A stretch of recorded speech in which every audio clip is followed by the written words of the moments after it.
If there's one image that represents British culture, it's a steaming cup of tea. From breakfast tables to late night chats, tea is woven into the fabric of British life. But why exactly do British people love tea so much? To answer that, we'll need to journey back in time to the 17th century. In those days, the most popular drinks were beer, ale, and for the hardier souls, gin. But this all began to change in the 1660s, thanks to one woman, Catherine of Braganza. Catherine, a Portuguese princess, married King Charles II, and when she crossed the English Channel to become Queen of England, she brought with her a love for tea. At the time, tea was already popular among the Portuguese aristocracy, and Catherine wasted no time introducing her new court to the refined habit of sipping this exotic beverage. Initially, tea was a luxury. It wasn't something you'd find in every kitchen, or even most kitchens.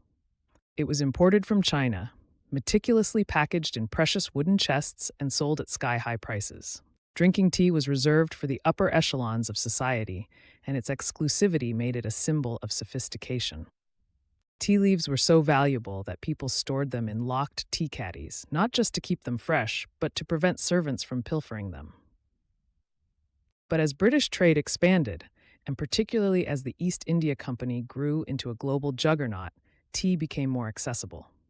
By the 18th century, it wasn't just wealthy lords and ladies sipping tea in their drawing rooms. The price of tea fell, allowing the middle class and eventually working-class households to embrace the drink. From grand aristocratic mansions to bustling city streets, tea became a common thread tying the nation together. By the Victorian era, tea wasn't just a drink, it was a ritual.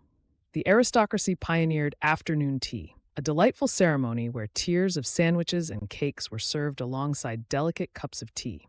Meanwhile, working-class Brits were brewing strong, no-nonsense pots of tea to help power through long hours in fields, mines, and factories.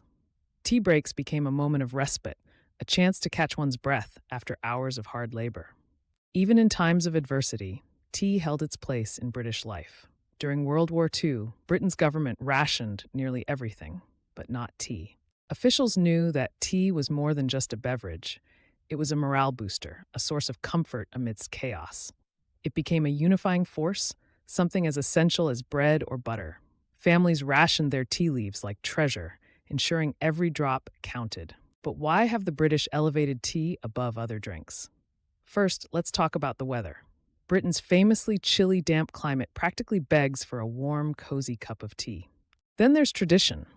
Drinking tea is passed down through generations, creating a sense of continuity and comfort. From childhood cups sweetened with milk and sugar to the quiet ritual of an evening brew, tea isn't just a drink. It's a connection to family, heritage, and home. And of course, who could ignore the iconic milk debate? Should the milk go in before or after the tea? It's a question that sparked endless discussions and even academic studies. Historically, the milk-first crowd had a practical reason for their preference. Pouring milk into delicate porcelain cups first helped prevent the tea's heat from cracking the china. But the tea-first team argues that adding milk later lets you control the flavor better. There's no definitive answer, just strong opinions and endless cups to test them with. But let's move beyond the milk argument. What's at the heart of Britain's love affair with tea? It's not just about the drink. It's about what tea represents. Tea is a moment of pause, a way to step back from life's frantic pace and savor a simple pleasure.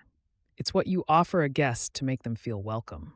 It's what you reach for in times of stress for a small sense of calm. A cup of tea is more than its ingredients. It's a ritual of connection and comfort. So, next time you brew a cup, remember its journey. From the courts of Catherine of Braganza to the humblest of British kitchens, tea has shaped the nation's culture for over 3 centuries. Whether you take it strong and milky, light and delicate, or with a biscuit or two for dunking, one thing is clear. Tea in Britain is more than just a drink. It's a way of life.